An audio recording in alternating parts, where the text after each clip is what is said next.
Praise the Lord! It's me again, Jazz, here in Panorama City. And today is May 13. I just had my physical therapy earlier. Nakakapagod pero it's worth it kasi you learn something and it helped me. It helped me with so many things. So let me share to you the message from the Lord. All of us experience temptation. Lahat tayo natatempt into something. We're tempted to do something that are not pleasing to God.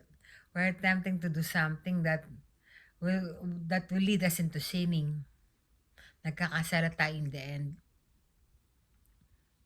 Alam natin na hindi naman nakakalugod sa Diyos, pero ginagawa natin kasi nga that is the desire of our flesh.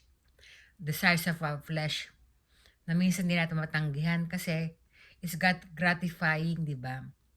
So what must we do? Sabi sa Galatians chapter 5 verse 16, walk by the Spirit and you will not gratify the desires of the flesh.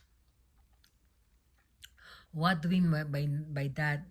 When we say walk by the Spirit, it's like every single day, we have to walk by the Spirit of God, by the Holy Spirit, with a capital H with a capital S. We focus on God alone, and our desires of the flesh will be turned into something that is pleasing to God. Whatever is pleasing to God, hindi na tayo matatempt, hindi na tayo magkakasala. Nagkakasala tayo every now and then, pero because of that, walking with the Spirit of God, nababawasan ating desires unti-unti at nawawala na yon. Is it easy? No, it's not easy. Mahirap yon, mga kapatid. Because you are fighting against our own self. Kasi ang ating desires we desire so much of our flesh.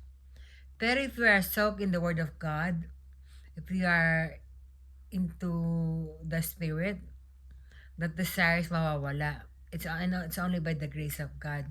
Hindi imposible, mga kapatid. Pero hindi rin madali. Pero it is possible by the grace of God.